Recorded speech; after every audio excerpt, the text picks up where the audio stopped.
ओम नमो नारायण। आदरणीय नारायण स्वरूप गोस्वामियों, नमो नमः। आज एक बेंगलोर से पत्रिका आई है हमारे पास, जिसमें हमारा एक शैव संप्रदाय, शैव परंपरा पर एक लेख आया है।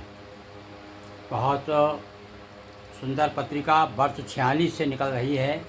अप्रैल 2026 का अंक है, अंक 12वां है। और विशेष रूप से शैव धर्म पर अधिक चर्चा है इसमें। और देखिए, इसमें मुख्य पृष्ठ पर थोड़ा सा देख लीजिए, आप मुख्य पृष्ठ देखिए तो आपसे समझ जाएंगे। ये पत्रिका जो है, नाम जरूर है उसका, हिंदी प्रचार वाणी, और उसने समझ लीजिए धर्म प्रचार वाणी हो गई। ये अंक जो है धर्म प्रचार वाणी हम कह सकते हैं इसे। ये देखिए, ये बसव का चित्र है। ये भी बड़े शैव संप्रदाय है, एक अलग से कर्नाटक में जो है। तो इसमें देखिए क्या लिखा है। बसव जयंती की हार्दिक शुभकामनाएं। भगवान बसवेश्वर ने हमें सिखाया है, आर्य गुरु अर्थात हमारा ज्ञान ही हमारा गुरु है। कवि कैलाश अर्थात हमारे कर्म ही हमारा स्वर्ग है। ये मुख्य पृष्ठ पे है। और ये पत्रिका अध्यक्ष इसके साहित्य वाचस्पति स्वर्गीय सुश्री BS शांताबाई, बहुत काम किया है इस वयोवृद्ध महिला ने, जो अभी स्वर्गीय हो गई हैं। और ये श्रीमती DS उबाराणी संपादक मंडल में है। विनीता जैन है, पुष्पा चौगले है, और प्रकाशक है देखिए कर्नाटक महिला हिंदी सेवा समिति, कर्नाटक महिला हिंदी सेवा समिति द्वारा प्रकाशित है 46 वर्षों से। इसमें कुछ दिनों से हमारे आलेख, हमारी कविताएं लगातार आ रही हैं। इस बार भी उन्होंने शैव संप्रदाय, मेरे एक कविता भी है मेरी इसमें, और शैव परंपरा नाम से आलेख है, जो विशेष रूप से आप उसे पसंद करेंगे। कि देखिए मैंने कितना श्रम करके उसे तैयार किया है। मैं थोड़ा बता दूं कि वाकई में ये पत्रिका तो धर्म प्रचार वाणी जैसी लगेगी आपको। इसमें देखिए संपादकीय में है श्री महा वाल्मीकि रामायणे महात्यम सप्तपंचाशत् सर्गः श्री गुरु सिद्धारूढ़ कथामृत अध्याय 3। 6th अध्याय में है कर्नाटक के हरिदास संत, कर्मयोगिनी अहिल्याबाई, महाराजा रणजीत सिंह, नवगीतों के प्रतिमान पंडित गिरिमोहन गुरु, दया कृष्ण विजयवर्गीय, चर्चा भारतीय ज्ञान परंपरा हमारा दायित्व, दिनेश प्रताप सिंह चित्रेश, जानता कोई नहीं, हिंदी कविता दरबारी कविता से फार्मिंग कविता अंक, कविता पुण्य फलिता नहीं देखा, और कवि के बाद कवि कविता संग्रह विनोद कुमार शुक्ल। हाँ देखिए, थोड़ा सा मेरा ख्याल है कि शीर्षक उन्होंने पुराना एक साथ में मैंने एक आलेख और भेजा था। ये कौन सा, गिरिमोहन गुरु नवगीतों के प्रतिमान।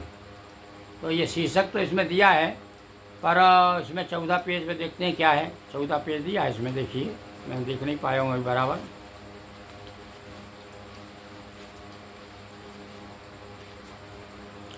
हाँ 14 पेज पे है।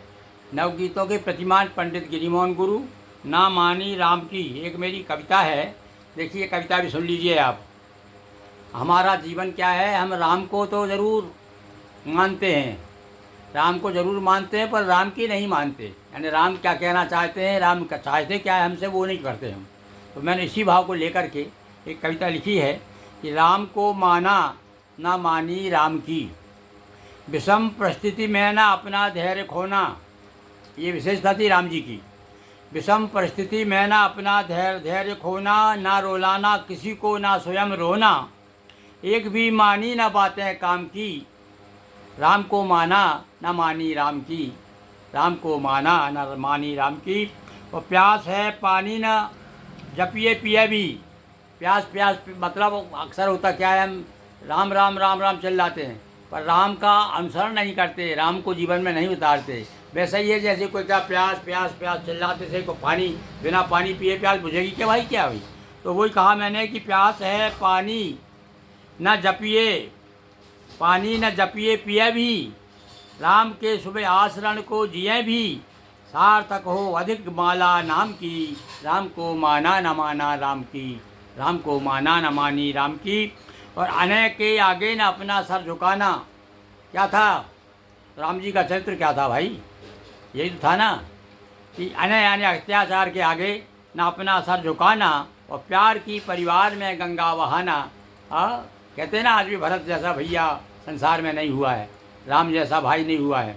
तो प्यार की परिवार में गंगा बहाना और कुछ तो जीवन में उतारे राम की, कुछ तो जीवन में उतारे राम की, राम को माना ना मानी राम की।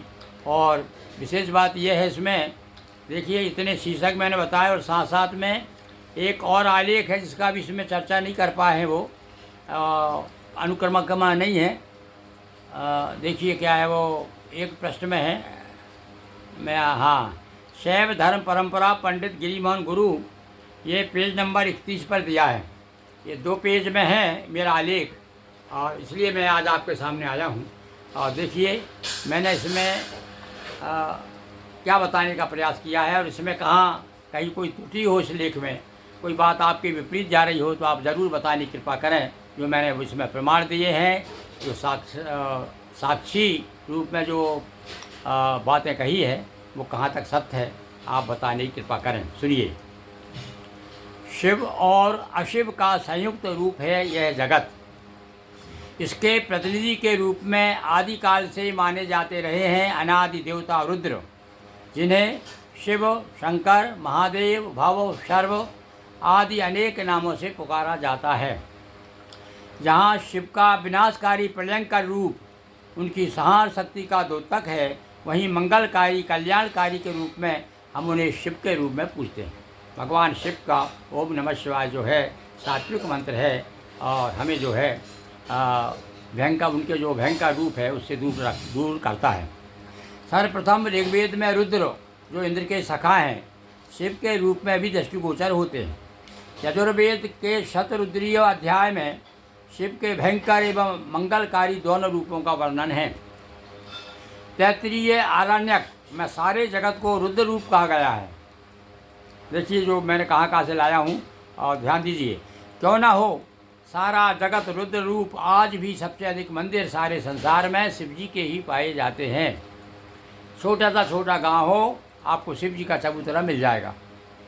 सिंध के लरकाना ज़िले के मोहनजोदड़ो, पंजाब के हड़प्पा, बीकानेर ज़िले का कालीबंगल और गुजरात में साबरमती नदी के किनारे लायलपुर आदि स्थानों पर खुदाई करने से एक ही नमूने के जीवन के ढंग के अवशेष मिले हैं, जिससे पता चलता है कि यह वैदिक काल की अथवा इसके पूर्व की सभ्यता के चिन्ह हैं। ध्यान दीजिए साहब, एक एक वाक्य पर।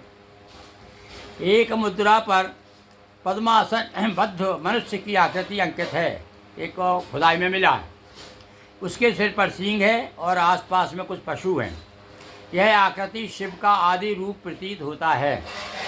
शिव के उपासकों का एक प्राचीन मत भी पाशुपत के रूप में शिव पुराण, लिंग पुराण, वामन पुराण, महाभारत आदि ग्रंथों में उल्लेखित है, जिसके अनुयायी वर्तमान में गोस्वामी ब्राह्मणों के रूप में शिव उपासना में परंपरा से संलग्न हैं। गोस्वामी संज्ञा के पीछे पशुपति यानी गोपति आदि शब्द जान पड़ते हैं। अब ध्यान दीजिए आप, ये गोस्वामी शब्द कहाँ से आया है, थोड़ा सा उधर हम अतीत की तरफ देखें।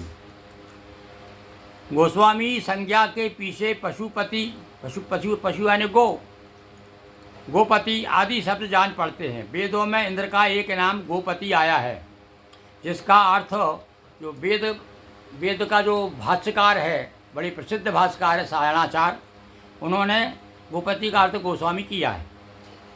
गो को पशु और पति को स्वामी भी कहते हैं।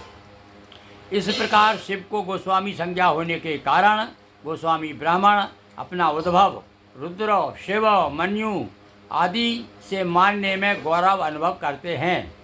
पाशुपत लोग जीव को पशु और शिव को पशुपति कहते हैं। ये पाशुपत मत का एक मुख्य सिद्धांत है। चलिए आगे। रामानुजाचार्य के समय पाशुपत के अतिरिक्त कपाल, कालमुख, शैव संप्रदायों के प्रवेद भी पढ़ने को मिलते हैं। उस समय भी थे लोग। ये कालमुख है, आपका कपाल है, कपाली है। आजकल शैवों के प्रमुख 5 भेद हैं। अभी वर्तमान में हमने ये 5 भेद बताए हैं। कौन कौन से देखिए आप। सामान्य शैव, ये लोग भस्म धारण करते हैं, भू प्रतिष्ठित शिवलिंग की अर्चना करते हैं, शिव कथा श्रवण, अष्टविद्या भक्ति पर विश्वास करते हैं। भस्म धारण करना ब्राह्मणों के 5 स्नानों में प्रमुख माना जाता रहा। ध्यान दीजिए, शब्दों पे एक एक शब्द ध्यान दीजिए, ताकि आप पढ़ करके अपने विचार मुझे दे सकें। बड़ी मेहनत के साथ तैयार किया मैंने। भस्म धारण करना ब्राह्मणों के 5 स्नानों में प्रमुख स्नान माना जाता रहा है। पद्म पुराण में कहा है, प्रश्न 176, महर्षियों ने ब्राह्मणों के 5 स्नान बताए हैं। ये पद्म पुराण की बात बता रहा हूँ भाई मैं। आग्नेय, संपूर्ण शरीर में भस्म लगाना, इसको आग्नेय स्नान कहते हैं। वारुण, जल से स्नान।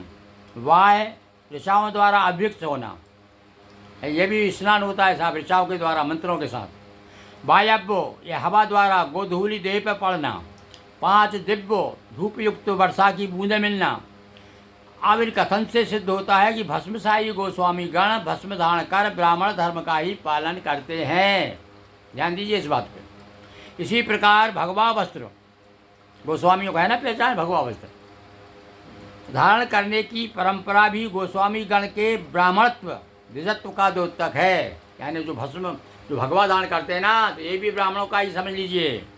पटना से प्रकाशित जगत गुरु मासिक पत्र दिसंबर 1981 में गोस्वामी समाज के मूर्धन्य विद्वान डॉक्टर मुनीश्वरानंद गिरी सीवान ने महाभारत एवं वाल्मीकि रामायण आदि का प्रमाण देते हुए लिखा है कि कासाय वस्त्र बाबा जी ब्रह्मचारी सन्यासी के लिए ही है, ऐसा नहीं, यह गलत है। ये तो द्विज मात्र ग्रस्त आश्रम में धारण कर, सब ग्रस्तालय में सब लोग धारण करते थे। ऋषि मुनि, उनकी स्त्रियां भी इसे धारण करती थी। महर्षि अगस्त्य की पत्नी के कासाय वस्त्र धारण का प्रमाण मिलता है। लोपामुद्रा राजकन्या थी, उसने ऋषि से विवाह होने पर ऋषि वेश बनाने के लिए कासाय वस्त्र धारण किया था, यानी भगवा वस्त्र धारण किया था। ये वेदों का प्रमाण बता रहा हूँ आपको, पुराणों में कथाएं हैं। अतः ऋषि वंशज गोस्वामियों द्वारा इसे धारण किया जाना भी ब्राह्मणत्व का ही चिन्ह है। इसी प्रकार रुद्राक्ष, अब सुनिए, रुद्राक्ष धारण करते हैं गोस्वामी लोग। इसी प्रकार रुद्राक्ष द्वारा शिव की उपासना ही अभिष्ट नहीं है, वरन गायत्री मंत्र जप के लिए भी कल्याण की शक्ति उपासना अंक में रुद्राक्ष की माला श्रेष्ठ बताई। इन्हें रुद्राक्ष की माला से गायत्री मंत्र का जाप करना श्रेष्ठ बताया गया है। रुद्राक्ष की महिमा बताई है कि केवल शैवों का ही नहीं है ये रुद्राक्ष। अब दूसरा प्रकार बताया मिश्र शैव। पहला हमने सामान्य शैव बताया, मिश्र शैव। फिर इसके बाद में है बसव शैव, वीर शैव की सुधारवादी शाखा। जो बसव मैंने बताया ना, ये मुख्य प्रश्न में जो बसव की मैंने चर्चा की है, ये बसव, ये भी संप्रदाय है एक, ये जो मैं चर्चा की। आप जो चित्र देख रहे हैं ना, बसव का चित्र है ये देखिए, ये बसव का चित्र है। तो आगे मिश्र शैव। अब मिश्र शैव में अपन लोग मानते हैं, जो दशनामी गोस्वामी हैं ये मिश्र शैव के अंतर्गत आते हैं। यानी मिश्रण है 10 प्रकार के। ये शंकराचार्य के अनुयायी, ये मिश्र क्यों कहा है इनको? तो विष्णु, उमा, गणपति, सूर्य, शिव पंच उपासना तथा पीठस्थ लिंग की पूजा करते हैं ये भैया दशनाम गोस्वामी। और यदि आप अपने को सन्यासी मानते हैं तो सन्यासी को विष्णु रूप कहा गया है, नारायण रूप कहा गया है कि सन्यासी जो है नारायण है, इसलिए कहा जाता है ओम नमो नारायण। हे नारायण स्वरूप, हे विष्णु आपको प्रणाम है, ये अर्थ है उस मंत्र का। देखिए आगे पढ़िएगा आप, जरा देखिएगा कि कहाँ ये दशनाम गोस्वामी शैव होते हुए भी वैष्णव है, वैष्णव होते हुए भी शैव है, क्योंकि पंचदेव को उपासना करने वाला समाज है, केवल शिव का ही नहीं। तो चलिए आगे। आदिकालीन गोस्वामियों की 10 उपाधि गिरिपुरी आदि धारण करते हैं। अनेक मठाधारी महंत ग्रस्त हो जाने के कारण ग्रस्त गोस्वामियों से अधिकांश घुल मिल गए हैं। ये है खास बात। अधिकांश से अब इस समय ज़्यादा तूती उनकी बोलती है भैया, जिसका बम उसके उसका जिसका जिसका दम उसके पास बम। यानी कहने का अर्थ हुआ कि जो बड़े बड़े मठों पर विराजमान है, पैसों का प्रभाव, विद्या का प्रभाव, ज्ञान का प्रभाव। तो ये जो दशनामी गोस्वामी जो पहले से चले आ रहे हैं, जब ये इतनी संख्या हजारों की लाखों की संख्या में है गोस्वामी लोग, सभी थोड़ी मेहनतों के से मेहनत से जुड़े हुए हैं। तो सुनिए, आप ध्यान दीजिए इस बात पे, कहीं हो तो बताइएगा। अनेक मठधारी महंत ग्रस्त हो गए, ग्रस्त गोस्वामियों से अधिकांश घुल मिल गए। अतः लोकमानस में स्वयं ग्रस्त गोस्वामियों में भी धारणा पुष्ट हो गई कि गोस्वामी समाज ब्राह्मणों का गुरु तो है, किंतु ब्राह्मण नहीं है। अब देखिए, अब है ना विचित्र बात, ब्राह्मणेतर है, ब्राह्मण नहीं है, पर ब्राह्मणेतर है। ब्राह्मण से श्रेष्ठ कह कर अलग अपने आप कुंती अलग हो जाना चाहता है। जान पड़ता है यह भ्रांत धारण, ये भ्रांत धारणा विरक्त महंतों के प्रभाव से, जो पहले जो विरक्त थे तो उनका मन मानसिकता तो वही है उनकी, पर बाद में हो गए भाई ग्रस्त हो गए, और ग्रस्त हो गए तो जो आदिकालीन जो दशनाम गोस्वामी ग्रस्त चले आ रहे थे बेचारे, उनसे संबंध कर लिया। तो अब भाई ये प्रभाव किसका पड़ेगा? जो दो समधी में जो पैसे वाला समधी होगा उसका पड़ेगा ना। तो भूल गए लोग अपना मूल स्रोत और अपने गोत्र भूल गए। तो बोले क्या है भाई, हम तो अखाड़े वाले हैं, हमारे मठ मड़ी क्या है, हमारा अखाड़ा कौन सा है, मठ कौन सा है, हमारे शंकराचार्य कौन से हैं, कहाँ से हमारा जुड़ाव, चले जाओ मिलते हुए चले जाओ। अरे बाल बच्चे ही पैदा कर रहे हो अब मड़ियों को, और मठ फिर भी मड़ी को चिपकाए हुए हैं अपन लोग हैं, जबकि अपने को मठ मड़ी वाले जितने लोग अखाड़े वाले जो हैं पास में नहीं बैठने देते। हमारा कटु अनुभव है। हम जब यदि आप कहते हैं कि हम ग्रस्त गोस्वामी हैं, गिरी हैं, तो वे दूसरे जो महात्मा जो गिरी बन के जो आया है, कोई नागा बन गया है, कोई महंत बन गया है, वो लोग अपने को बाजू में नहीं बिठाते भाई, राम राम करने को तैयार नहीं है, क्योंकि वो लोग पतित समझते हैं ऐसा कुछ में ऐसा। और या तो हो सकता है कि समाज में हाँ हम लोगों जैसे ग्रस्त की सम्मान नहीं है, तो वो सोचते हैं कि इनको अपने बाजू से बिठा लेंगे तो हमारा भी सम्मान कम हो जाएगा, इसलिए शायद नहीं बिठाते हो। ये भी कारण हो सकता है, कई कारण हैं उसके पीछे नहीं जाना है हमको। हम तो ये देखना है कि हमारी भूले भटके हुए हम, तो उसको जो जागृत है, जो हमारा अतीत क्या है। और ये तो बात सभी जानते हैं कि केवल आज से 500 साल पहले तक का इतिहास देखते हैं तो केवल ब्राह्मण ही सन्यासी हो सकता था और कोई दूसरा नहीं हो सकता था। फिर बाद में काल की गति बड़ी विचित्र है। अब तो स्थिति ये है कि कोई भी जाके वहाँ खड़ा हो जाता है, और विदेश से भी कोई आ जाता है, चाहे वो मांसाहारी हो चाहे कुछ भी जीवन कैसा ही हो, और जा कर के वो अखाड़े में शामिल हो जाता है, गिरीपुरी हो जाता है। और बाद में जब भ्रष्ट हो जाता है तो ढूंढता है गांव के गिरियों को, गोस्वामियों को ढूंढता है, चलो उनसे संबंध करेंगे।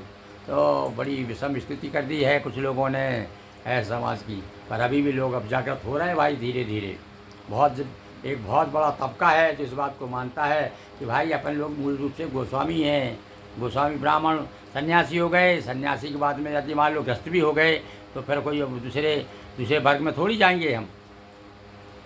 क्या भाई, जब तो गृहस्थ आश्रम में आ गए ना, तो गृहस्थ आश्रम का जब हम लोग जन्म उत्सव मनाते हैं, विवाह करते हैं, माना संस्कार भी करने लगे हैं आजकल, रसोई करते हैं लोगों। और नहीं तो वही सन्यासी क्या भंडारा कर दिया, 10 सन्यासियों को बुला कर भोजन करा दिया, फुर्सत हो। उसके अलग नियम दिए, शिव पुराण पढ़िए आप, सन्यासियों के क्या है। उनमें से एक भी नहीं, कहीं भी नाम ही है, केवल कौन बोले हम तो गिरी हैं, हम तो पूरी हैं। पर जो गिरी का जो विशेषता बताई है उसमें एक कहीं दिखाई नहीं देती। चलो खैर, पर समय आ रहा है धीरे धीरे। पर गिरी की ही क्यों, ये सारा संसार ही तो उलट पलट हो रहा है, उलट पलट लंका सब जारी, सारा संसार जल रहा है। तो जान पड़ता है भ्रांत धारणा विरक्त महंतों के प्रभाव से, ऐसा हमें भाई हमें ऐसा मालूम पड़ता है। हो सकता है बात हमारी गलत हो। कारण मूल से न जुड़ पाने के कारण पनपी है। ओम नमो नारायणाय मंत्र भी दशनामी सन्यासियों की तरह दशनामी गोस्वामी ब्राह्मणों का भी संबोधन मंत्र है। पुराणों के अनुशीलन से सिद्ध होता है कि यह मंत्र भी ब्राह्मणों का, ऋषियों का परम मंत्र रहा है, केवल गोस्वामियों को ही नहीं है। आगे बताऊंगा मैं आपको। ओम नमो नारायणाय एक विवेचन के रूप में प्रस्तुत है। कुछ प्रमाण देखिए। कल्याण गोरखपुर के पद्म पुराण स्वर्ग खंड 315 में क्या लिखा है, लिखिए इस मंत्र के बारे में, जानिए ज़रा थोड़ा सा। जो श्रेष्ठ मानव ओम नमो नारायणाय अष्टाक्षर मंत्र का जप करते हैं उनका दर्शन कर ब्राह्मण घाती भी शुद्ध हो जाता है तथा वे स्वयं भी भगवान विष्णु की भांति तेजस्वी प्रतीत होते हैं। भगवान विष्णु की तरह क्यों? क्योंकि ओम नमो नारायण नारायण का मंत्र है। इसी प्रकार हरि कथा मासिक दिल्ली जुलाई 91 के अनुसार श्री संप्रदाय के प्रवर्तक रामानुजाचार्य के गुरु श्री नाम्बी ने उन्हें ओम नमो नारायण मंत्र दिया। कौन ने? एक वैष्णव गुरु ने। एक जो रामानुजाचार्य वैष्णवों के बड़े श्रेष्ठ परम शंकराचार्य जैसा ही मानता है उनको वैष्णव समाज में रामानुजाचार्य जी को, क्योंकि बड़े जब आचार्यों का नाम लिया जाता है तो सबसे पहले शंकराचार्य।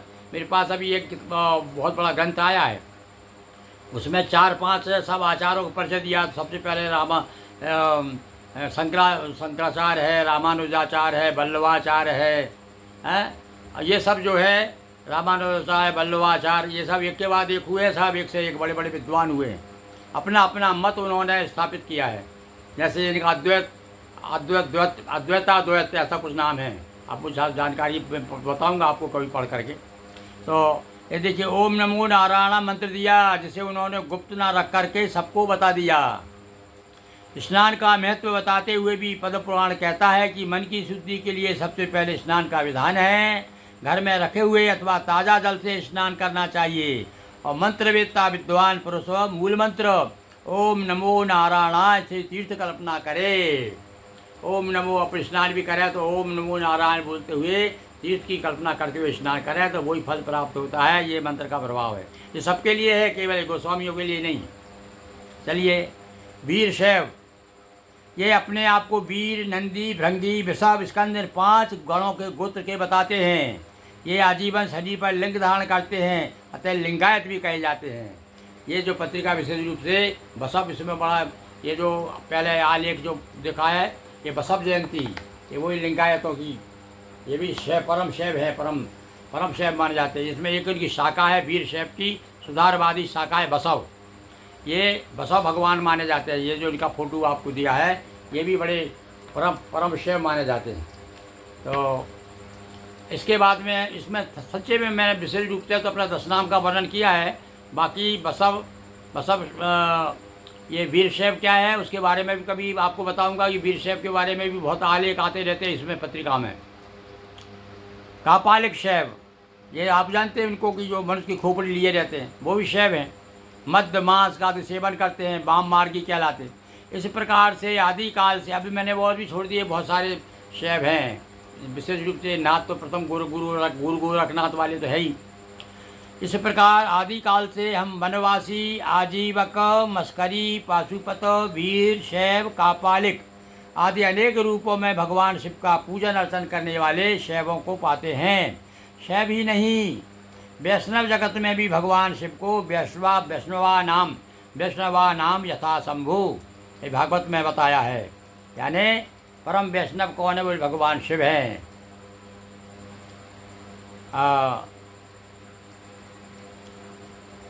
पुराणों में हरि हरियो भेदो नास्ति, ध्यान दीजिए बसा इस वाक्य पे।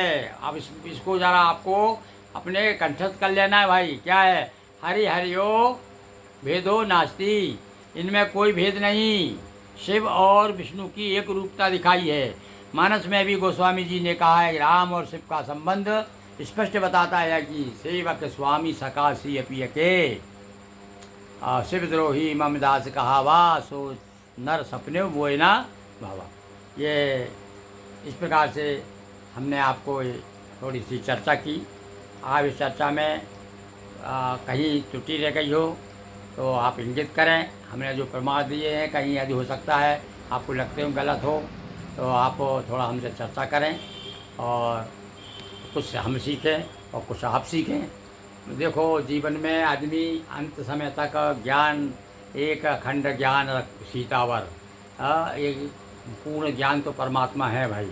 अपन तो ये सब संभव है कि सानिध्य। देखो, एक मैंने आपको एक और एक कथा बताई थी आपको, ये विद्वानों का तर्क देखिए आप। जो तिरुपति नाथ का जो मंदिर है, यहाँ विष्णु भगवान के रूप में पूजा जाता है, एक समय शिव जी के रूप में पूजे जाते थे वो, ये प्रमाण मिला है हमको। और उन विद्वानों ने, उस समय के शैवों ने इतने ऐसे ऐसे तर्क रखे विद्वानों ने कि अपने तर्क के द्वारा उनको वैष्णवों को हरा दिया और शिव की पूजन हो रही। खैर उसके बाद में उनके शिष्य आए, दूसरे वैष्णव आए, उन वैष्णवों ने फिर आकर के पहुँच गए और जा कर के उन्होंने शैव धर्म वाले को अपने तर्कों के द्वारा पराजित कर दिया और तब से भगवान विष्णु के रूप में पूजा जा रहा है। तो मतलब चाहे शिव कहो चाहे भैया विष्णु कहो, तुम किसी भी रूप में पूजो, पर एक आखिरी अंत में बात है कि लड़ो मत। अब इसमें हमारे कहने का अर्थ भी नहीं है कि सारे लोग गोस्वामी अपने आप को ब्राह्मण कहें। आप ब्राह्मण मत कहिए, पर ब्राह्मण के जो आचरण हैं, जो ब्राह्मण के होना चाहिए वो तो लाओ अपने जीवन में। ये ब्राह्मण की डिग्री तो भैया केवल मैट्रिक वाली है, अपन तो बीए हैं। यदि गोस्वामी, यदि आप अपने आप को वाकई में गोस्वामी का गर्व करते हो तो आपके पास तो बीए की डिग्री है, यानी ब्राह्मण से श्रेष्ठ हो। पर अब श्रेष्ठ कब है कि आपको मैट्रिक ही नहीं है, आप कहीं से भी नहीं दिख रहा है मैट्रिक आप, और चिल्लाते फिर रहे हो साहब को अरे हम तो बीए पास हैं। तो ये निवेदन है हमारा, और हमारे बस के भाव है कि इस समाज को, गोस्वामी समाज का सम्मान मिले, कैसे भी मिले, ये इनके प्रकार गलत ढंग से नहीं। यदि ये कहो कि हम, कई लोग कहते हैं अरे अपने आप को तुम ब्राह्मण कह रहे हो, हम ब्राह्मण तो बाप पे ब्राह्मण जाते, बाप के बाप हो तो पुत्र भी तो वही हुआ ना, ब्राह्मण ही हुआ ना। बाप है तो बाप भी तो ब्राह्मण ही है ना, बने रहो, श्रेष्ठ कहो ना अपने आप को, श्रेष्ठ ब्राह्मण है आप, उसमें क्या दिक्कत है भाई। हाँ, मत लिखो, पर अपने आप को कहो, लोगों से बताओ कि हम ब्राह्मण हैं और आपको ब्राह्मण जैसे हमारे कर्म हैं, और सिद्ध कर दो उनके सामने, तो आपको अपने आप झुकेंगे। आप उनसे कहोगे हम तो भैया बाबा जी हैं, और ना जाबा जी के बाबा जी, ना इधर के हैं ना उधर के हैं, कटे मुड़े हैं, अखाड़े में से आए थे, और न जाने हमारे गुरु कौन जात के थे, कौन, और वो जो आ गए थे मठाधीश हो गए थे, और उसके बाद में उन्होंने बाल बच्चे पैदा कर लिए।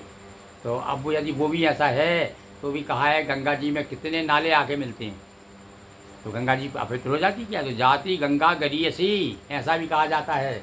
ये जाति समाज होता है, गंगा के समान होता है।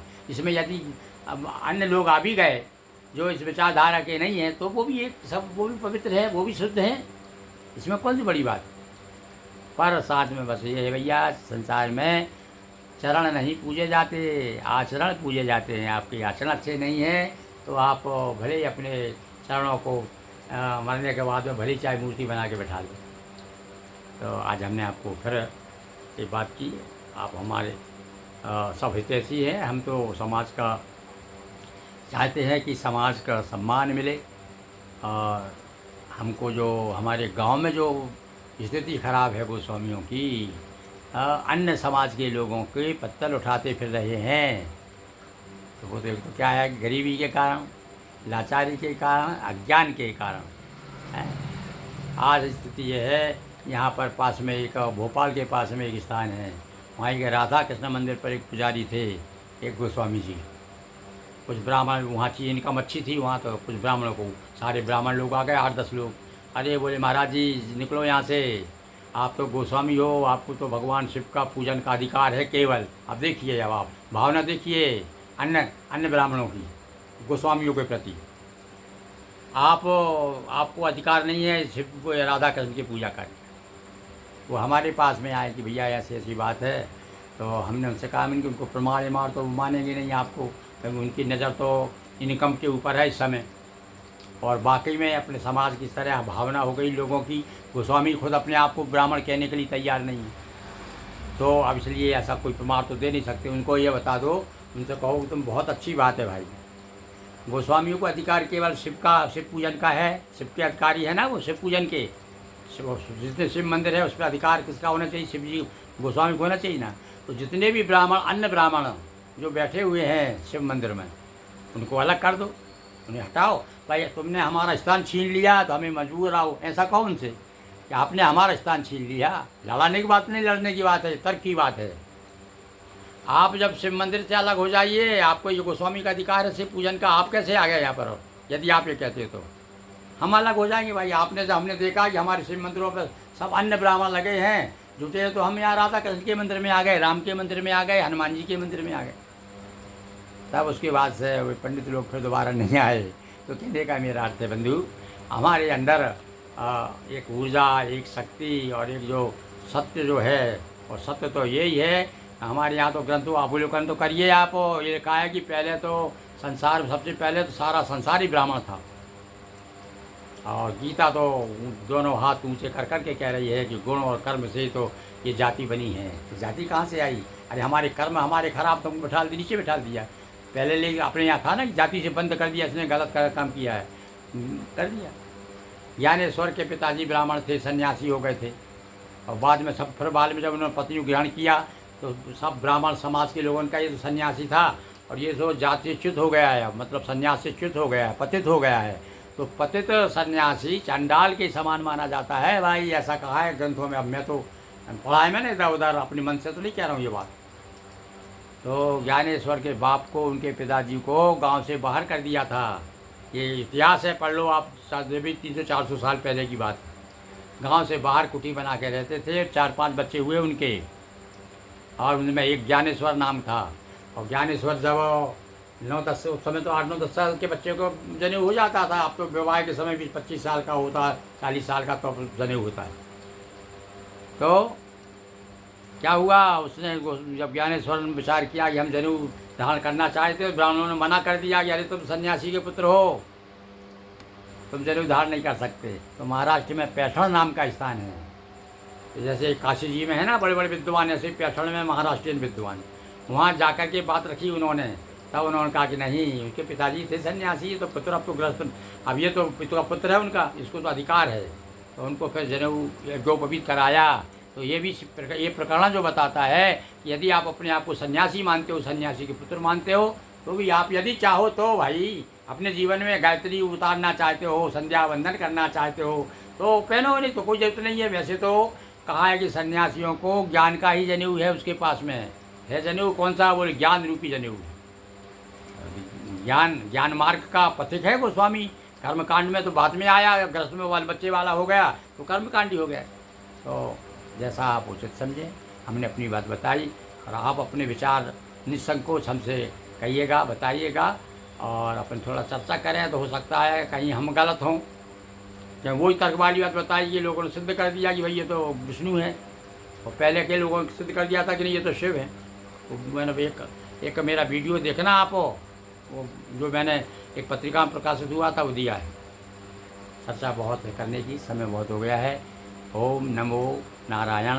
हे विष्णु स्वरूप सन्यासियों, हे गोस्वामियों, हे ब्राह्मण उद्भूत ऋषियों, आप सबों को बार बार प्रणाम नमन।